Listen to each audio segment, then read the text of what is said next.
and welcome. I'm Patricia Rosatellum. Stopping by. Please make sure to say hi, even if you only get in on the replay.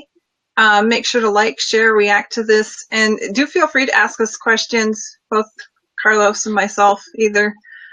Click that so we know what we're talking about. Yeah, alrighty. And then because there's issues when I don't say this, gentlemen, I'm sorry, pretty face is taken. If you've been watching my page, you might notice that I've been doing Facebook Lives about building your brand and your authority. And what you may not know is that I've built a group for people to come in and discuss those concepts, as well as get help through a weekly Ask Me Anything and private live videos. So make sure you check it out.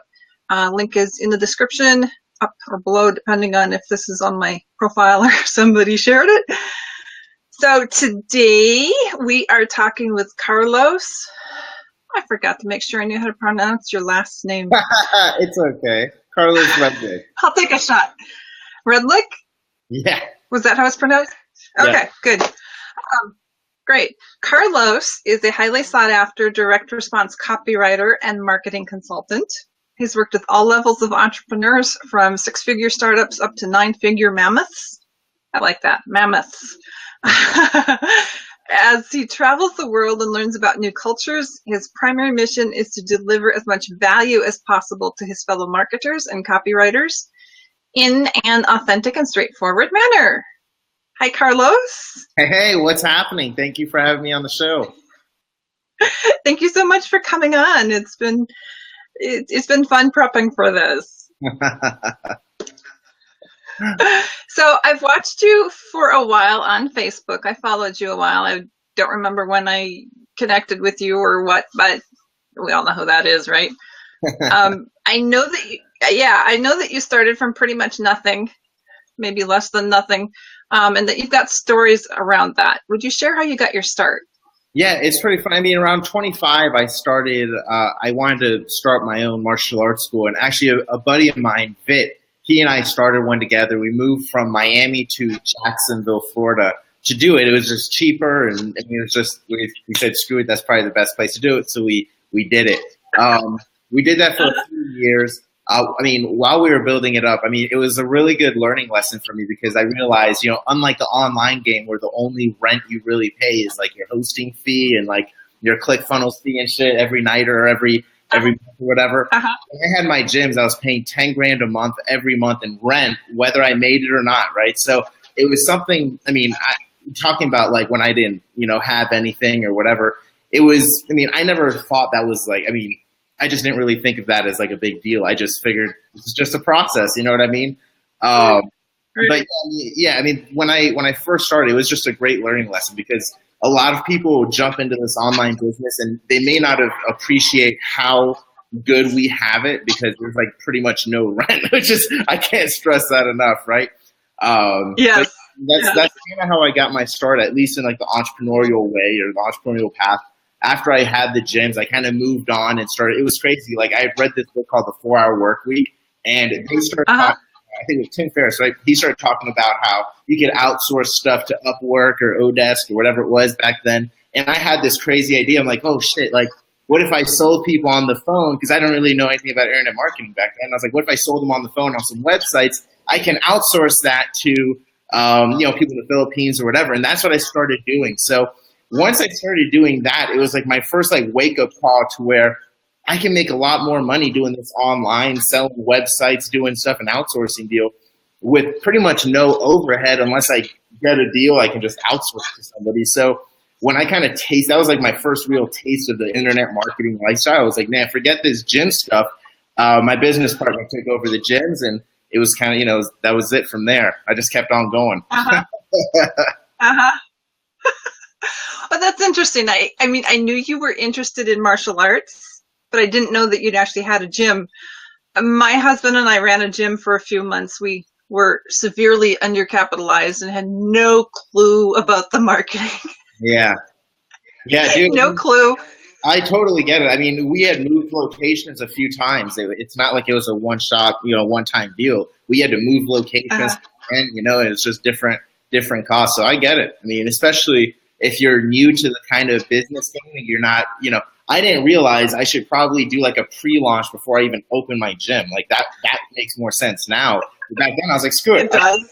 Gym, and I'm sure people will come because it's like a gym. Of course, but that's not how it works, as we all know, right? No, it's not. Right. So then, and I saw pictures on this. You posted this picture just this last week. You were living in a friend's house on a mattress. There was some story about how your neighbor, the crack guy downstairs, kept your car going for you. Yeah. It was pretty funny. So that was actually while I was building up the gyms. That was probably the lowest points financially was when I was building my brick and mortar business. Yeah. When I first got there, before I had my shitty little apartment, we literally slept. It wasn't even my friend. I don't even remember the dude's name, but it was my friend's friend. He let us sleep on his ground, which was nasty. I mean, it had roaches. It was just horrible, right? So we lived there for a little bit. Maybe like a month or so, and then we left.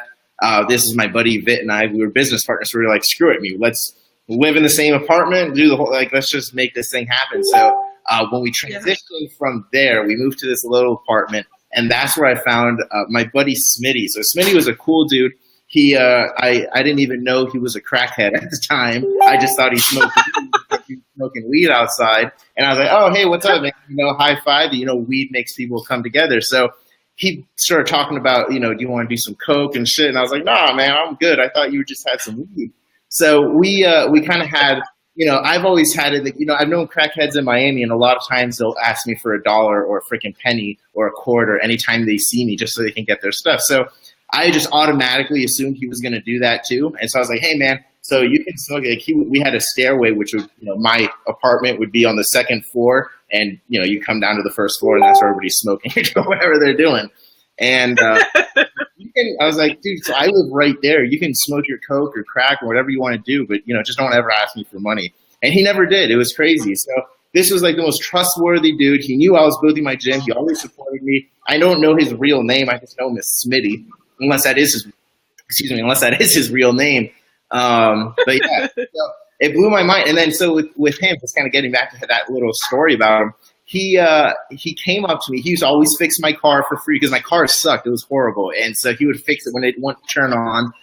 There was times where I would come from the grocery store and I would leave my keys like an idiot on the outside. Like anyone could just take my car, and he would bring them and he'd say, hey man, I think you left your keys, and he would just give me my keys. It was like the most trustworthy, amazing person. And yeah, it was nuts. He had disappeared for a little, and then he came up to me and he came back and he was like, hey man, so I'm actually I think I'm gonna go to prison for a long time, so I think I'm just gonna go disappear. And he didn't tell me why. He didn't say any of that. He was like, so he just smoked his last joint, and we said our goodbyes, and that was it. That was the last time I saw him. So that was something from that area. So every time I go back, this was in Jacksonville. Every time I go back, it was in the Park Place neighborhood, which is like a little freaking thing. I always go through there because I'm like, man, I wonder if he's walking down, because it would be so crazy to see him. I would just give him like a stack or something. Just, dude, what's up? Yeah. So, but yeah. That's the crackhead story, the mattress to crackhead story.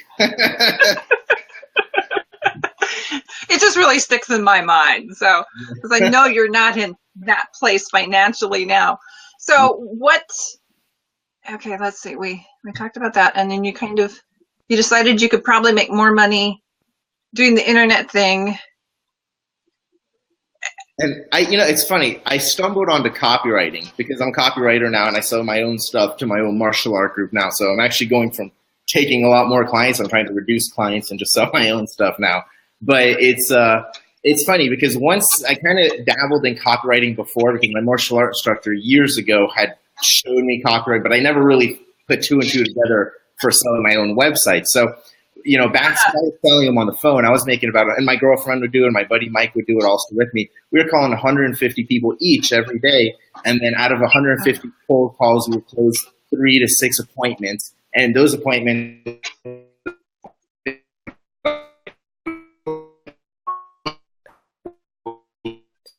ridiculous. And it was on the second floor of my gym because my gym had 2 floors. So the bottom floor we used for martial arts and punching and kicking and all that stuff. And then the second floor, like 2 of the little office rooms was like the boiler room. It was like 3 of us that ran it, that we really did. And we started it, right? Myself, my girlfriend, my buddy Mike. And then we started putting ads out on Craigslist, and we were getting kids from like the hood who just saw us making money on the phone, and they were like, oh my gosh. And so they wanted to do it too. So we had 2 or 3 other people. Not everybody stuck, but we had a lot of people rolling through just to even set the appointments for us to close. So it was a pretty cool experience. So back to that. Once we figured out, okay, we kind of have our pitch down on how to sell this on the phone. We were like, well, what if we can nip the pitch and put it on a piece of paper and just mail it out to the exact same people we'd be calling anyway? So we did that, and we had it's almost unheard of.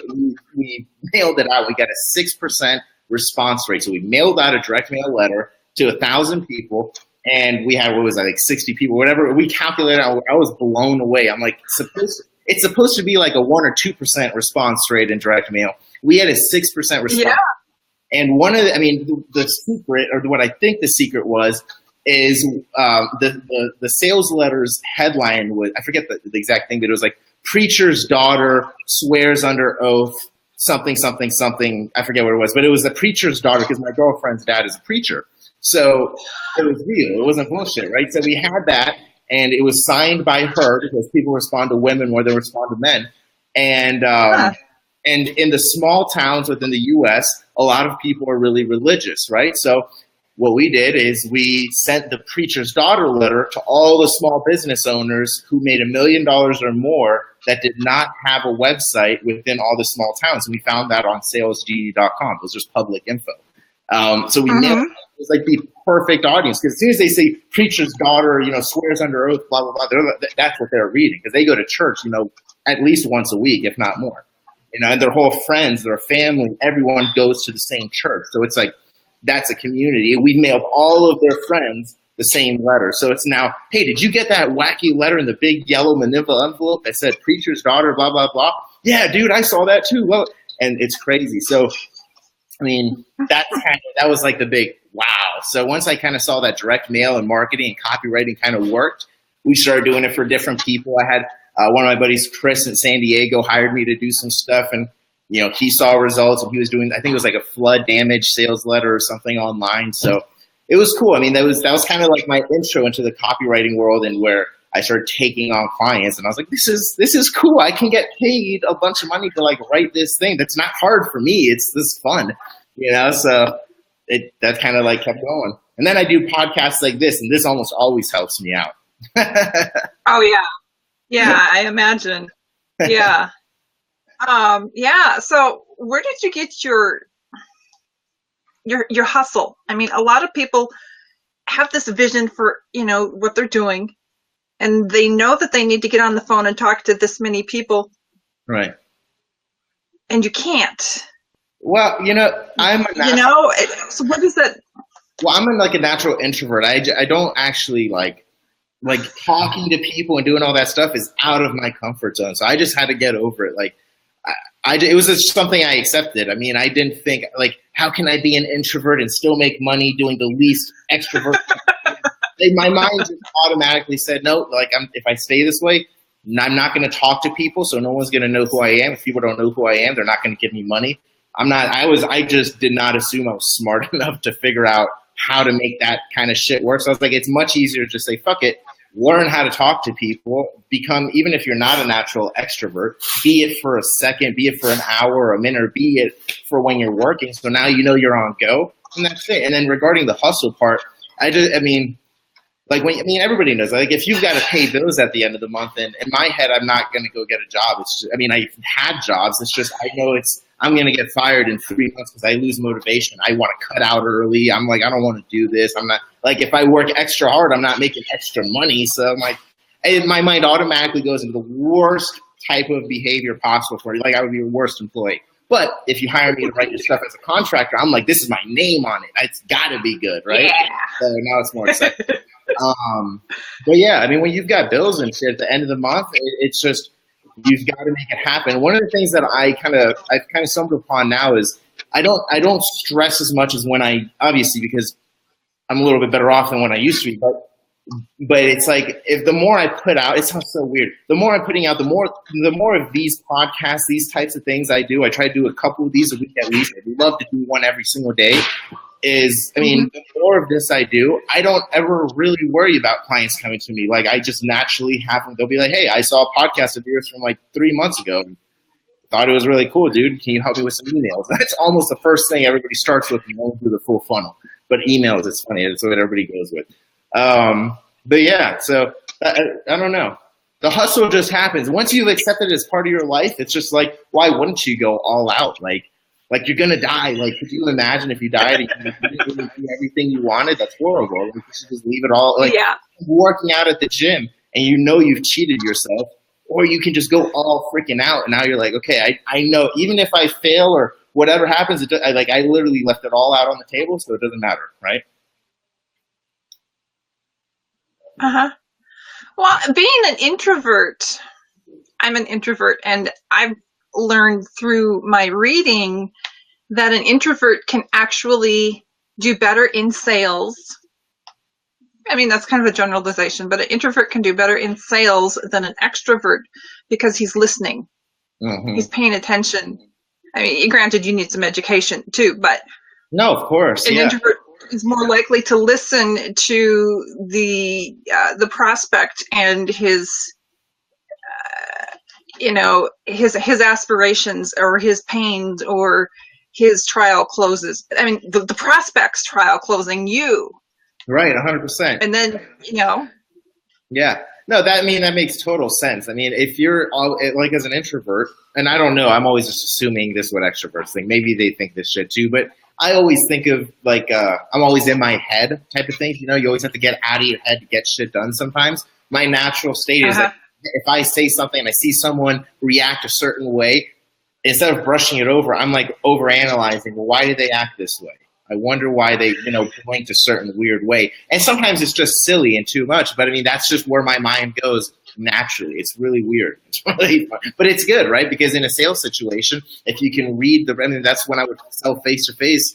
That's what I would do. I would say certain things and I would realize if I smiled all the time and I nodded my head yes and did all this shit, they would always nod their head yes and smile too. And more likely to buy. And so if I did this shit with my hands, it would make me want to talk faster, make them want to talk faster, which makes them want to get to the deal. And it's just so funny that I learned all that just by studying their face. Like, what are they doing?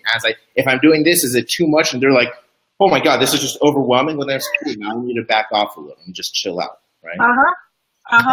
Well, that's good. And yes, it is very important because in selling, in sales, in marketing, we're dealing with psychology. We're dealing with the prospect's psychology, and you have to cater everything to that so that they can see your point, so that they can say, yes, where do I sign up? 100%. Yeah. 100%. Yeah. You know what? I'm sorry. I'm going to bring this because my laptop's about to die. That's terrible. Oh. Here we go. Easy peasy. All right. Ready to roll. Okay. All right. So you have a relatively new book out on copywriting. See if I can get it up here. Hey, look, you got the book. Thank you. You're the bomb. Hey, typos are included free. Please remember that. When I read something and I'm actually interested in it, the typos I don't even see them. And I figure if people are reading and they're catching these typos, then they're not my target market. Yeah. It's funny. It's something that I've always talked about. The book is something I wrote in probably like 3 hours, maybe it's like 4 or 5 hours to be honest. But it was very quick together.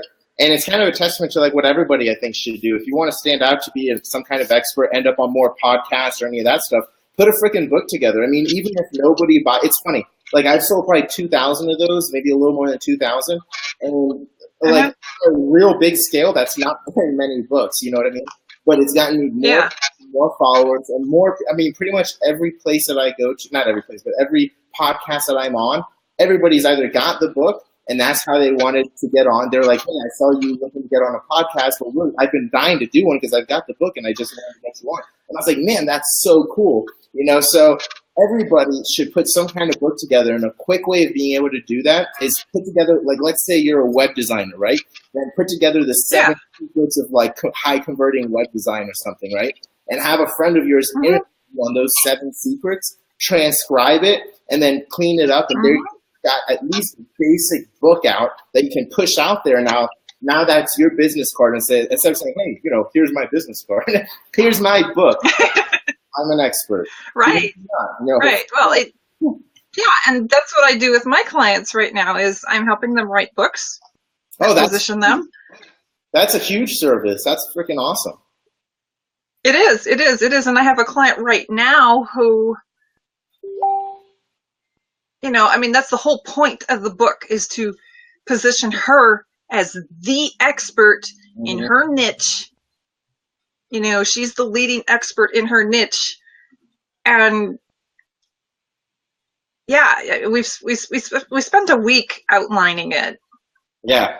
But it's going to be a little more complicated than yours, I think. Well, yeah. But about is putting a quick one out. Like, I think you have some that your real books. You have your real book, and then you've got the one that's like, get it out for the credibility. Doesn't have to be perfect. You don't want it to be shit, but it just get it out. You know what I mean? Yeah, I do. And this is a good book. It's got really good information in it. It's got good samples, from things you've done. Yeah. It's going to position you extremely well. It's funny. The way I came up with the book is I was putting it together for a friend of mine who knew nothing about copywriting, nothing about marketing or any of that. So I was like, all right, man, well, no worries.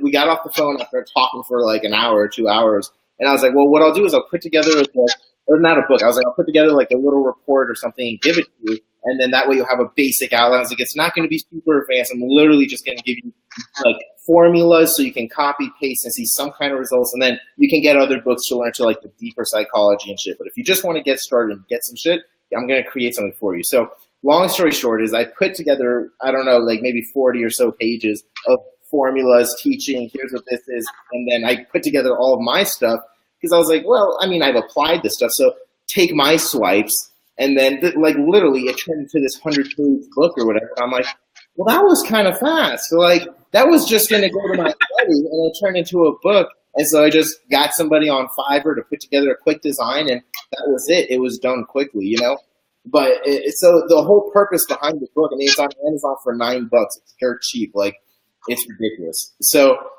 the whole purpose, though, was to take anybody, especially if they know nothing about copywriting, and just get the absolute formulaic like structure on how to write sales letters, how to write emails, and stuff like that.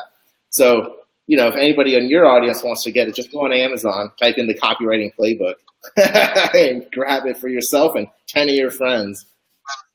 Yeah. It's a good little book. It's got, like you said, it's got the formulas. And granted, there's more to copywriting than just formulas, but it's a good place to start. 100%. Yeah. 100%. So besides getting you on more podcasts and such, how has this book changed your business? Well, man, it's like changed my business because the people who are ordering it, they don't even read it many of the time. A lot of the times they just see the book Copywriting Playbook on Amazon and then they buy it because they feel like they just need every copywriting book ever published. And then they hit me up and say, hey, I just got your book. I want to know if you can help me out with some of the emails or some webinar stuff, or do you do critique? So a lot of, my follower base has gone up, and those are my clients. Those like my business now comes from Facebook, and it's like my organic friend list and my organic follower list or whatever, and that's coming from my book and now coming from podcasts. So the two combined, it's just changed my business like crazy. It's insane. Absolutely. Excellent. So if you were going to give advice to a business owner, any kind of business owner, and they were on the fence about writing a book, what would you tell them? If they were on the fence about writing a book, you can use it for pretty much anything. Even if you're not going to sell the book, like let's say you've got a martial arts school. I'll take my own thing, for example, right? I should have done this. If you've got a martial arts school and you have prospects coming in trying out your free week, how cool would it be if you had a book published by you that's showing you all the cool techniques you're going to learn over the next year if you choose to be like, hey, here, take this for free just for coming in for your free week. That's a cool incentive. You can sell it. You can give it away. You can give it to different people that are within your industry that can promote you. It's just so much leverage. It doesn't take that long, and it's something you've got forever. It's literally it's like a huge asset. It's like a credibility builder, but it's also something that can be used for closing sales. Yeah. Yeah. Have you found, I imagine you found that getting clients and closing those sales is a lot easier now that you've got the book on. Well, it's actually, you've got the book. Yeah, I mean, my process hasn't really changed. I mean, I would always either write an ad of some kind and somebody would message me, and this is for my copywriting services, or I would write an ad on my own personal timeline and someone would message me. And then from there, it's actually a very simple system. I mean, I can actually tell everybody because the book hasn't helped how fast I've closed. It's reached out to me, though.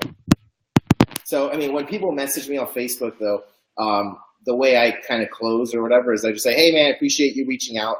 It's so basic, but when you show that appreciation right at the beginning, it's huge because most people don't even say the word I appreciate you, and wants to be appreciated, right? So once I figure out, and I'll say generally, hey, I appreciate you reaching out, what kind of copy you're looking for, emails, editorials, sales letters, etc.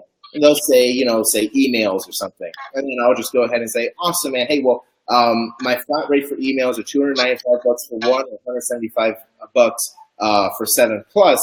And what kind of niche are you in? Okay, they tell me their niche, but I've also given them my price, and then I get them on a phone call or whatever. But it's pre-framing people, and the only reason I kind of want to shout that out is I found it always converts better if I give them my price first instead of doing it on the phone call. And that goes for $10,000 quotes, $15,000 quotes. I've done $20,000 quotes, all done pre-framed just like that.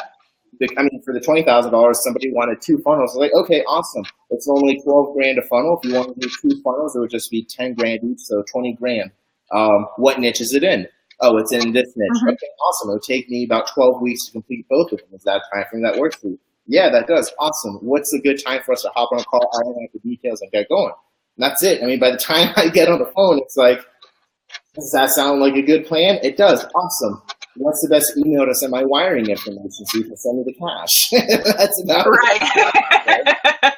But yeah, so the book hasn't necessarily helped close deals faster. It's just helped get more deals through the door, for sure. Sure. Excellent. So, Carlos, thank you so much for your time.